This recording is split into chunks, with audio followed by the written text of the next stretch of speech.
राधे राधे दोस्तों। आज हम आपको सुनाएंगे एक किसान और उसकी दो गायों की कहानी। अगर आप हमारे चैनल पर नए हैं तो प्लीज़ हमारे चैनल को लाइक करें, सब्सक्राइब करें और शेयर करें।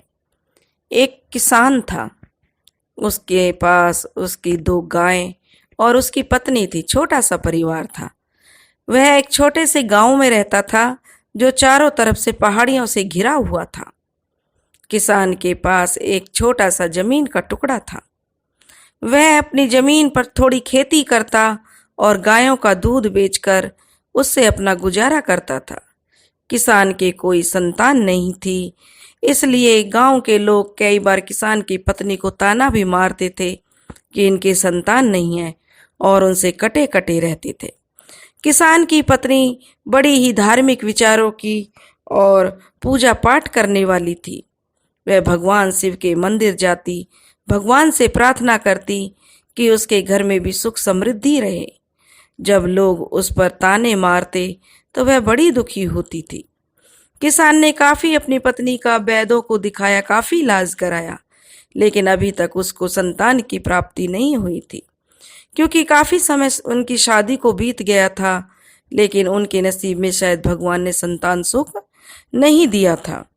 इसलिए वे दोनों अपने छोटे से खेत पर खेती करते और अपनी दोनों गायों को अपनी संतान के समान मानते और उनसे बहुत प्यार करते। गाय भी किसान को खूब दूध देती, जिससे किसान बेचकर अपने घर का गुजारा करता था। किसान ने अपनी गायों के नाम जमुना और कावेरी रख रखा था। वह अपनी गायों को पहाड़ियों के ऊपर ले जाता और वहां उन्हें चरा कर लाता। यह किसान का नियम था।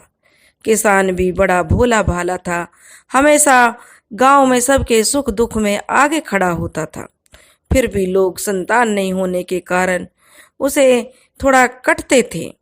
वह समझता खूब था, लेकिन कहता था यह तो ईश्वर की नियति है, इसमें मेरा क्या जोर है। जब भगवान की कृपा होगी तो मुझे संतान सुख भी होगा। इसलिए वह अपनी गायों पर पूरा ध्यान देता। गाय भी अपने मालिक से बहुत प्यार करती। वे कहीं भी अगर दूर निकल जाती, लेकिन अपने मालिक के पास जरूर पहुंचती थी।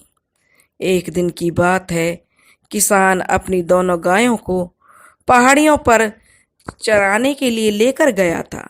तभी उसने देखा कि वह थोड़ी गर्मी थी, धूप थी, तो किसान पेड़ की छाया में बैठ गया और दोनों गायें चरने लगी। चरते चरते कावेरी जो गाय थी वह थोड़ी आगे निकल गई। उसे देखकर जमुना भी उसके पीछे पीछे चलने लगी।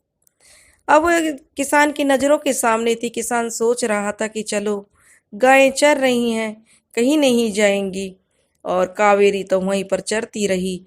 लेकिन जो जमुना थी वह थोड़ी पहाड़ी पर और ऊपर चली गई।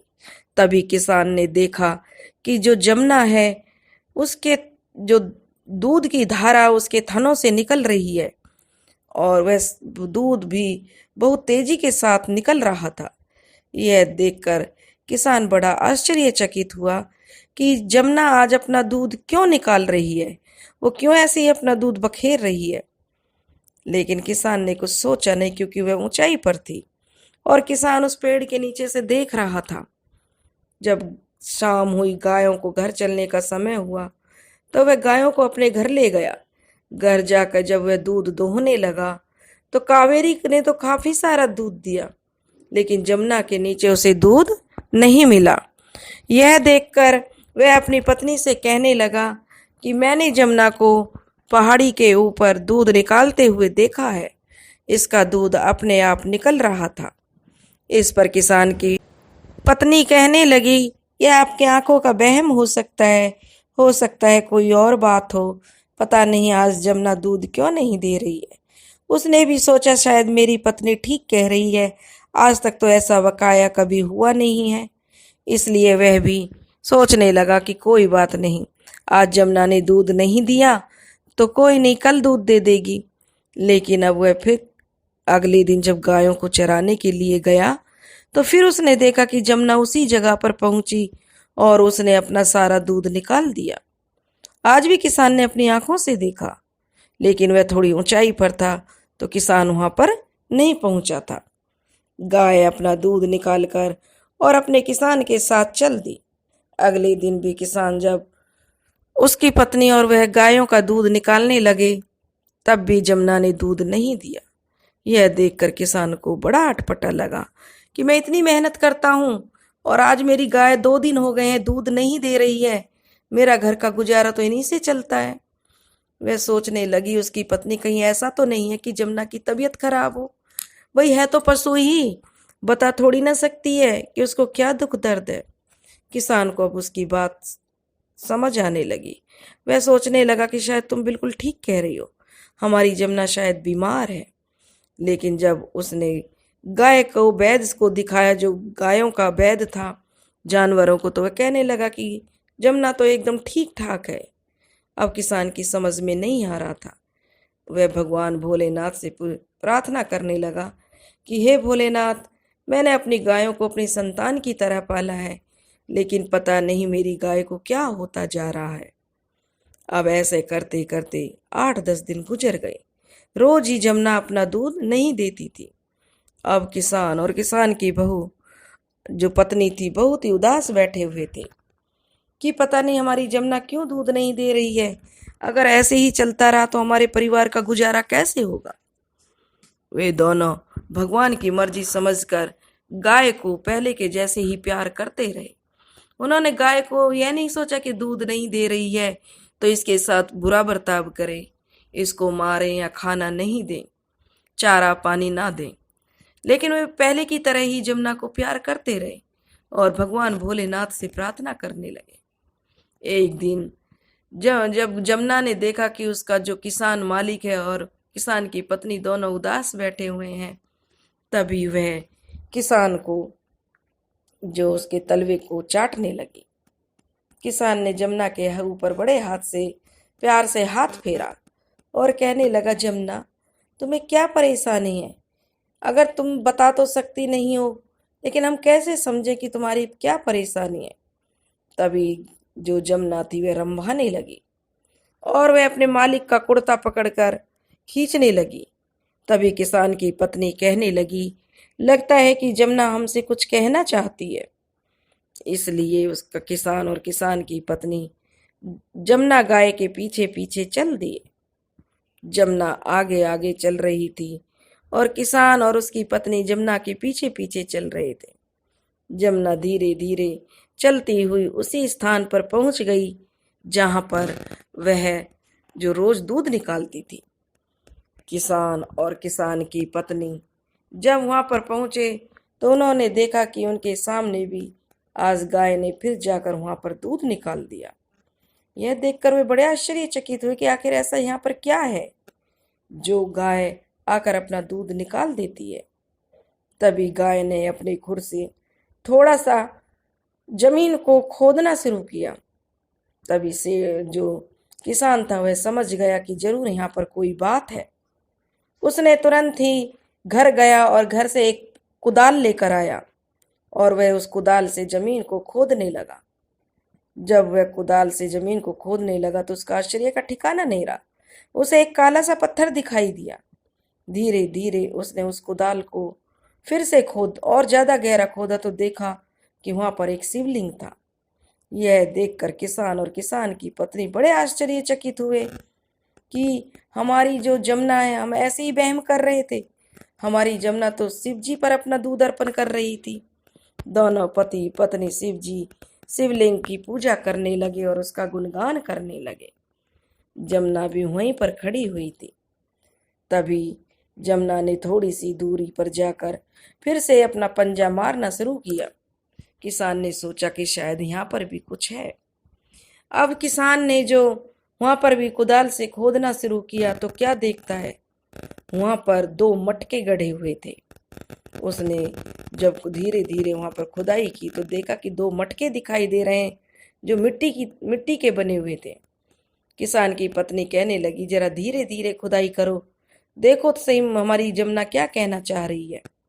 उसने धीरे धीरे मटके निकाल लिए खोद कर और जब उसने उन मटकों को देखा तो उसमें अमूल्य हीरे मोती जवाहरात भरे हुए थे।